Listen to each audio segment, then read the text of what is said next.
Ministre. Nous passons à la question de Monsieur Laurent Saint-Martin, Monsieur le ministre chargé de la ville et du logement. Chers collègues. Merci Monsieur le Président. Monsieur le ministre, le gouvernement s'est engagé à éradiquer les zones blanches et cela doit être une priorité. À travers le plan très haut débit, l'objectif est ambitieux mais nécessaire. 80% au moins de la population couverte par la fibre en 2022 et 100% par le très haut débit. Néanmoins, les modalités de déploiement méritent dans certains territoires d'être clarifiées.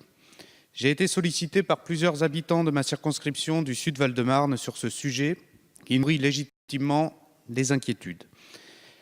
Car du débit d'une connexion dépend l'accès à l'information, à la culture et à un certain nombre de services publics. À Marolles-en-Brie, c'est la vétusté du réseau fibre, dit jusqu'au dernier amplificateur, FTTLA, qui suscite l'incompréhension des habitants, alors que les villes voisines, elles, sont équipées en fibre optique dite jusqu'à domicile, FTTH, réputée plus rapide.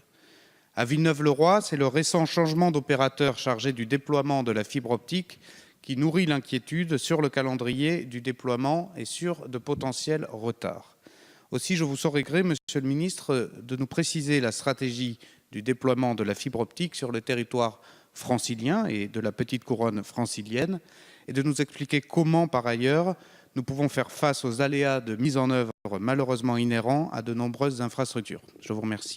Je vous remercie. Monsieur le ministre. Merci Monsieur le Président.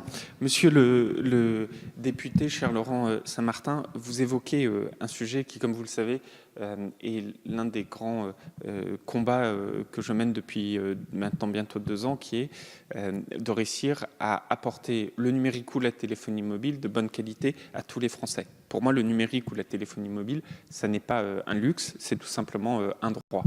Et pour ça, il fallait modifier beaucoup de choses. Il fallait parfois changer même la façon de faire côté État, c'est ce qu'on a fait notamment sur les fréquences octroyées aux opérateurs mobiles. Et puis, il fallait mettre beaucoup plus de transparence, concrétiser un certain nombre de financements, mais aussi rendre tous les engagements contraignants s'agissant du déploiement du numérique. C'est ce que nous avons fait. Ce qui fait qu'aujourd'hui, quand vous êtes un opérateur de déploiement du numérique, vous ne pouvez agir qu'en prenant des engagements qui sont contraignants, soit au titre d'un contrat, soit au titre de la loi, avec un fameux article du Code des télécommunications qui s'appelle le L3313, dont on a beaucoup parlé dans cet hémicycle. Aujourd'hui, on constate que depuis le 1er janvier 2018, et donc la mise en œuvre de toutes ces mesures, c'est à peu près chaque jour ouvré 13 000 prises qui sont déployées, 13 000 de nos foyers qui sont raccordables. Dit autrement, on a une accélération massive. Aujourd'hui, en Île-de-France, on doit avoir à peu près 4 500 000 personnes qui sont raccordables à la fibre. L'année dernière, on a déployé 3 millions de prises sur la France. Cette année, on compte en déployer 4 millions. Il y a 2 ans, on en avait déployé 2 millions.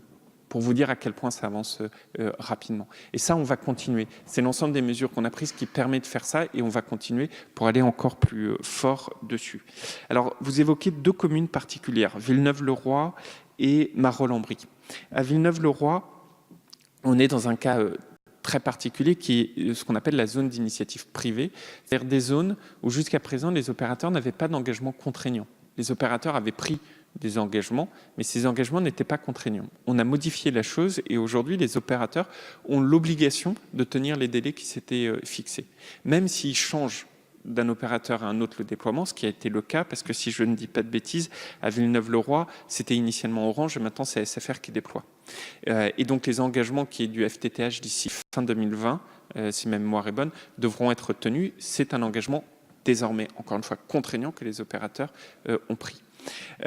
À Marolles-en-Brie, effectivement, aujourd'hui, on a un réseau FTTLA, donc un autre type de réseau, mais je comprends que Orange a manifesté son intention de déployer un réseau FTTH sur tous les locaux de la commune, c'est-à-dire à peu près 1700 personnes, d'ici 2022, et que le démarrage de ces déploiements est prévu pour l'année 2020.